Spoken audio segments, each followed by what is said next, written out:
Hello traders, welcome back to Iron Trades. तो आज की वीडियो में हम देखेंगे कि कल के दिन में बैंक निफ्टी कैसे मूव कर सकता है और देखेंगे कि कल के दिन में बैंक निफ्टी के क्या इंपॉर्टेंट लेवल होगी। तो यहाँ पे देखो, अभी हमें बैंक निफ्टी के डे चार्ट में तो यहाँ पे देखो एक बड़ी कैंडल के बाद अपने को गैप अप देखने को मिला और गैप अप देखने के बाद यहाँ पे उस कैंडल ने उसका 1 आवर का ट्रेडिंग सेशन था, तो उसमें उसने इस कैंडल का लो भी नहीं टूटा और हाई भी नहीं टूटा और एक बीच में एक इनसाइड कैंडल ली। इसका कुछ ज़्यादा इंपॉर्टेंट नहीं है इस कैंडल का, आप देखोगे तो उतना कुछ इंपॉर्टेंट नहीं है क्योंकि 1 आवर का था वो ट्रेडिंग सेशन, तो उसमें कुछ इंपॉर्टेंट नहीं है। आप इस कैंडल को ले कैसे सकते हो, मतलब इंपॉर्टेंट दे कैसे सकते हो। ये इनसाइड कैंडल है, अगर इसके लेवल ब्रेक होते तो हम यहाँ पे ट्रेड करेंगे। बस यही दिखाना था आपको आवरली चार्ट में एक इनसाइड कैंडल जैसे हम उसको ट्रीट कर सकते हैं। अभी हम आ जाते हैं 5 मिनट के चार्ट में। अगर हम हमारे लेवल देखें अभी, तो यहाँ पे देखो ट्रेडर्स, मैंने अभी कहा था आपको ये उसके पिछले दिन का ये उसका हाई है और यहाँ पे उसका लो। तो अगर कल के दिन में वही अपने इंपॉर्टेंट लेवल होते हैं, मैंने क्या बताया आपको अभी कि हम अभी इसे इनसाइड कैंडल जैसा ट्रीट कर सकते हैं। तो अभी हम क्या करेंगे, जैसे ही कल के दिन में 750 39,000 यहाँ पे दिख रहा होगा आपको लेवल 39,750 39,750, मतलब अगर फ्लैट ओपन होके अगर इसको ब्रेक करता है 39,750, अगर इसको ब्रेक करता है तो हम यहाँ पे बाय करेंगे। ऊपर के साइड में हमारा डायरेक्ट रेजिस्टेंस हो जाएगा, डायरेक्ट ये, क्योंकि यहाँ से डायरेक्ट फॉल मिला है, यहाँ पे कोई मेजर रेजिस्टेंस नहीं आ रहा उसमें उसके ऊपर। तो हमें देखो इस पिछले दिन में यहाँ पे इसने रेंज बना के जो लेवल उस लेवल को ब्रेक करके उसने फॉल किया था वो ये है, ये लेवल 39,900, ये उसका इम्पोर्टेंट लेवल है, ये इम्पोर्टेंट लेवल है। अगर कल के दिन में फ्लैट ओपन होके 39,700 या फिर 39,750 अगर इसको ब्रेक करता है तो कल के दिन में हम इसे बाई करेंगे। हमारा जो फर्स्ट टारगेट होगा डायरेक्टली 39,900, ये हमारा फर्स्ट टारगेट होगा। और उसके ऊपर भी निकल जाता है तो यहाँ पे इसका मेजर सपोर्ट है, सॉरी मेजर रेजिस्टेंस है कहाँ पे, 40,100 40,100 ले लो, 40,150 ले लो, ये उसका मेजर रेजिस्टेंस है। तो यहाँ पे ध्यान रखना, क्यों मेजर रेजिस्टेंस है, क्योंकि उसके ऊपर भी नहीं जा पाएगा वो। क्यों बताता हूँ मैं अगर आपको। तो यहाँ पे देखो, अभी हम जाते हैं आवरली चार्ट में। आवरली चार्ट में अगर जाएगा हम, तो हमने कैसे इसका कैलकुलेट किया था, जैसे ये अप ट्रेंड का हमने कैलकुलेट किया था, हमने यहाँ पे भी डिसाइड किया था कि 40,000 के आसपास 40,000 के आसपास एक मेजर रेजिस्टेंस आ सकता है। उस दिन में देखो इसने ऐसे एक ये चैनल बना के उसने इसको ब्रेक दिया और यहाँ पे थोड़ा कंसोलिडेट करके ब्रेक दिया, पर वहाँ पे सस्टेन नहीं कर पाया और डायरेक्टली ऊपर जाने लगा और कंटिन्यूसली ऊपर जाता गया। वो कहाँ तक गया, 40,000, और हमने फिर से रेंज शिफ्ट कर ली। हमने इसे डिसाइड किया 42,000 के आसपास वो फिर से एक बार रेजिस्टेंस लेगा। तो यहाँ पे देखो हमने 40,000 डिसाइड किया था, उसके ऊपर 42,000, ये उसके ऊपर डायरेक्टली चला गया 40,000 के ऊपर, ये सस्टेन नहीं कर पाया खुद को और फिर से यहाँ पे फॉल देने लगा। क्योंकि मेजर लेवल जो होते हैं ग्राउंड फिगर लेवल, वो हमने उसकी वीडियो में डिस्कस किया था कि मेजर लेवल डायरेक्टली ब्रेक नहीं होते जो ग्राउंड फिगर लेवल होते। तो ये एक अपना कन्फर्मेशन हो रहा था, जैसे उसके ऊपर गया 41,750 के यहाँ से वो फिर से रिटर्न आने लगा। तो यहाँ पे देखो ट्रेडर्स, अब अगर हम ये पूरा अप ट्रेंड का जहाँ से ये रैली चालू हुई है, यहाँ पे ये ट्रेंड, ये जो चैनल को ब्रेक करके फिर से ऊपर फिर से नीचे फिर से ऊपर फिर से नीचे, यहाँ पे जो अप ट्रेंड चालू हुआ है, तो यहाँ पे देखो 0.5 का ये रिजेक्शन और उसके बाद 0.618 का रिजेक्शन, ये 0.5 का रिजेक्शन होल्ड कर रहा था, पर यहाँ पे ये सेलिंग के बाद ये डायरेक्टली जाके रुका 0.618 के रिजेक्शन के पास, उसने खुद को होल्ड किया और डायरेक्टली अप साइड में रैली दिखा दी है उसने। अगर हम ये वाला रेजिस्टेंस भी कंसिडर करें, जैसे हम अप ट्रेंड का कंसिडर कर रहे हैं, वैसे हम डाउन साइड का भी कंसिडर करेंगे। अगर हम यहाँ से अप साइड से अगर यहाँ से यहाँ तक अगर फिबोनाची लगाते हैं, तो यहाँ पे देखो आपको मेजर रेजिस्टेंस दिखेगा ये लेवल के पास, ये देखो 0.5 का लेवल, 0.5 का लेवल कहाँ पे आ रहा है, 40,120। हमारी लाइन कहाँ पे है, बराबर 40,120। यहाँ पे देखो ये हमारी इंपॉर्टेंट लाइन है। तो ये एक मेजर रेजिस्टेंस जैसा एक्ट हो सकता है बैंक निफ्टी में। भले ही इसको 39,700 और 750 को ब्रेक करे तो अपना फर्स्ट टारगेट आ रहा है 39,900, और 40,120 150 या अभी तक मेजर रेजिस्टेंस है, ये ध्यान में रखना। ये इंपॉर्टेंट लाइन है, ये इंपॉर्टेंट लाइन आप ध्यान में रखना। कब तक हम अभी ये डाउन ट्रेंड में है, जब तक ये ट्रेंड लाइन ब्रेक नहीं होती। यहाँ पे देखो अभी हम कब तक समझे ये डाउन ट्रेंड में है, देखो ये कल के दिन में अगर इस लो को भी ब्रेक कर देता है, मतलब 39,000, हम अगर मैं आपको डाउन साइड का बताऊँ, सेलिंग साइड का बताऊँ, अगर जैसे ही कल के दिन में इसका लो ब्रेक होता है, फ्लैट ओपन होता है, लो ब्रेक करता है, तो हमारा फर्स्ट टारगेट इमीडिएटली हो जाएगा। क्योंकि आप देखोगे जो पिछला ट्रेंड है वो डाउन ट्रेंड है, ये एक करेक्शन आया फिर से ऊपर में और फिर से अभी डाउन ट्रेंड कंटिन्यू हो सकता है।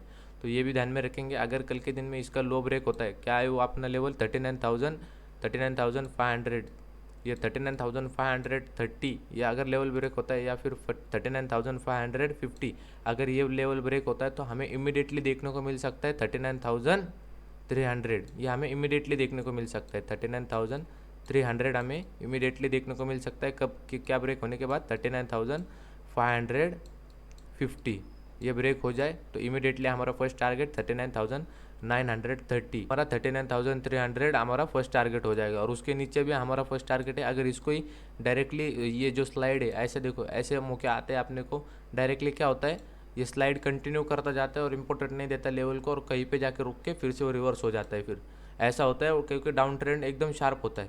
और यहाँ पे देखो ये ओपनिंग में ये बहुत बड़ी कैंडल बनी थी उस दिन की, तो ये ध्यान में रखना ट्रेडर्स। अगर ये स्लाइड कंटिन्यू करता है फ्लैट ओपन होके अगर ये डायरेक्टली इसको क्रॉस कर देता है 39,550 को, तो हमें फर्स्ट टारगेट ये 39,300 और उसके नीचे 39,120, ये ध्यान में रखना। तो ये अपना हो गया सीलिंग का। तो ये ध्यान में रखा ट्रेडर्स, हमने क्या क्या इंपॉर्टेंट लेवल निकाले, हमने इंपॉर्टेंट लेवल निकाला 40,120 का। ये जो लेवल था अपना 40,120 का, ये एक इम्पोर्टेंट रेजिस्टेंस जैसे एक्ट हो सकता है। अगर कल के दिन में ये इसको ब्रेक करके अगर ऊपर में जाता है तो हमारा फर्स्ट टारगेट 39,900 है, हमारा फर्स्ट टारगेट लेवल आपके पास ही है। आप अगर सोचोगे अभी कि ये डाउन ट्रेंड के बाद कब अप ट्रेंड आएगा, तो यहाँ पे देखो ये डाउन ट्रेंड के बाद अप ट्रेंड आएगा जब ये ट्रेंड लाइन ब्रेक होगी। ये जो ऊपर से ये ट्रेंड लाइन फॉलो करते आ रहा है, यहाँ पे देखो जब भी इस ट्रेंड लाइन के पास जा रहा है तो हमें फॉल ही मिल रहा है। ये ट्रेंड लाइन के बाद जा रहा है फिर से फॉल मिल रहा है। तो यहाँ पे देखो अभी ये ऊपर जाने की कोशिश कर रहा है, अभी जैसे इस ट्रेंड लाइन के पास आएगा तो अपने को यहाँ पे एक फॉल देखने को मिल सकता है। तो ये ध्यान में रखना ट्रेडर्स, ये कब इनवैलिड होगा, मतलब ये कब डाउन ट्रेंड चला जाएगा, जिस दिन इसको ब्रेक कर देगा, ब्रेक करने के बाद इसको सस्टेन करेगा, तो हम यहाँ पे सोच सकते हैं कि अभी ये जो डाउन ट्रेंड था वो चला गया, अभी एक अप ट्रेंड की शुरुआत हो चुकी है। तो ये ध्यान में आया ट्रेडर्स।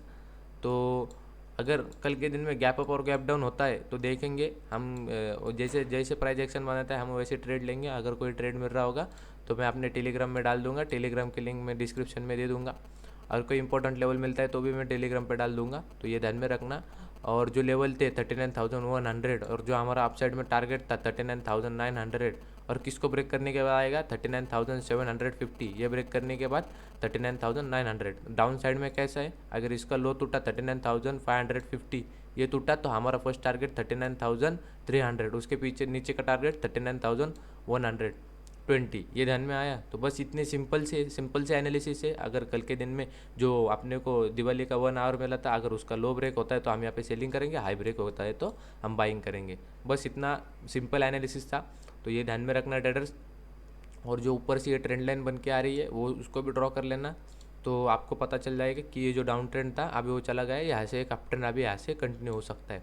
एक कमेंट आई थी, सर बैंक निफ्टी के जैसे एनालिसिस बताते हो वैसे आप निफ्टी के भी एनालिसिस बताते जाओ। तो ट्रेडर्स कैसा होता है, वीडियो को व्यू नहीं जाते तो उस एनालिसिस का कोई ये नहीं रहता, इंपॉर्टेंट नहीं रहता उस एनालिसिस का, और इसलिए मैं ज़्यादा बताते नहीं। और फोकस लिए ज़्यादा से मतलब सब ट्रेडर बैंक निफ्टी पे ऊपर ही ट्रेड करते हैं, तो मैं इसलिए इंपॉर्टेंट जो लेवल होते हैं वो बैंक निफ्टी के निकल के देता हूँ आपको। तो सबसे ज़्यादा ट्रेड बैंक निफ्टी होता है, निफ्टी में भी बहुत सारे लोग ट्रेड करते हैं। तो उन्होंने मुझे पूछा था बैंक निफ्टी का एनालिसिस बताते जाओ। तो यहाँ पे देखो अगर कल के दिन में बैंक निफ्टी 50 का, अगर यहाँ पे देखो निफ्टी का अगर ये लो तो ब्रेक होता है, जो आपने को मोरल ट्रेडिंग में यहाँ पे इस ट्रेंड के बाद ये जो आपने को 1 आवर का ट्रेडिंग सेशन मिला था, तो हमें अगर यहाँ पे देखे तो मैंने आपको पहले ही बता दिया, इसको अपने को इनसाइड कैंडल जैसा लेना है। कहाँ पे, जो डे चार्ट में अपने को इनसाइड कैंडल देखने को मिल रही है वहाँ से, इसमें अगर ये इनसाइड कैंडल जो बड़ी वाली है, पिछली वाली कैंडल है, अगर इसका हाई, सेम बैंक निफ्टी का एनालिसिस और निफ्टी 50 का एनालिसिस है। इनसाइड कैंडल में हम क्या करते हैं, जिस साइड में अगर ये इनसाइड कैंडल का हाई और लो ब्रेक होता है उस साइड में ट्रेंड शिफ्ट हो जाता है। तो ये ध्यान में रखना। अपने इंपॉर्टेंट क्या लेवल है, ये ऊपर वाला 18,000, यहाँ पे ये ऊपर का इसका हाई है, और यहाँ पे नीचे 17,700 ये नीचे में इसका लो है। तो ये ध्यान में रखना। ट्रेंड शिफ्ट कहाँ पे होगा, जैसे देखो अगर कल के दिन में अगर इस जो मॉरल ट्रेडिंग का 1 आवर था उसका अगर हाई ब्रेक हुआ, ये हाई था उसका यहाँ पे देखना, इसका अगर हाई ब्रेक होता है तो हमें 18,000 देखने को मिल सकता है। ऊपर में रेंज है इसकी 18,000 तक। अगर कल के दिन में इसका लो ब्रेक होता है, अगर ये जो मोरल ट्रेडिंग में आपने को ये मिला था 1 आवर का ट्रेडिंग सेशन, उसका अगर लो ब्रेक होता है तो हमें फर्स्ट मिल सकता है सपोर्ट कहाँ पे मिल सकता है, 17,840। ये ध्यान में रखना, 17,840 के यहाँ पे अपने को फर्स्ट रेजिस्टेंस मिल सकता है, और उसके बाद अपने को रेजिस्टेंस मिलेगा 17,800। तो ये ध्यान में रखना, अपने को नीचे में इंपॉर्टेंट लेवल है, ये ध्यान में रखना। और ये इसमें सेलिंग का प्रेशर ज़्यादा है। जो 2 कैंडल एक बैंडल बनाई है उसमें भी उसने रेड कैंडल बनाई है, तो ये ध्यान में रखना। और जो पिछला वाला ट्रेंड है अपना वो भी डाउन ट्रेंड है, तो इसको हम एक करेक्शन जैसा ले सकते हैं, और फिर से यहाँ से एक डाउन ट्रेंड फिर से चालू हो सकता है। और यहाँ पे देखो, आप अगर ठीक से देखोगे तो हमने वो पोल एंड फ्लैग जो मैंने आपको एनालिसिस बताया था, तो बहुत पहले से हमारा एनालिसिस है, तो वो ध्यान में रखना। पोल एंड फ्लैग दिख रहा है अपने को, सबको ही दिख रहा होगा अभी, और सबको दिखने से पहले हमने उसको ड्रॉ भी किया था। मैंने क्या कहा था, ये चलेगा तो एक अप ट्रेंड में चलेगा।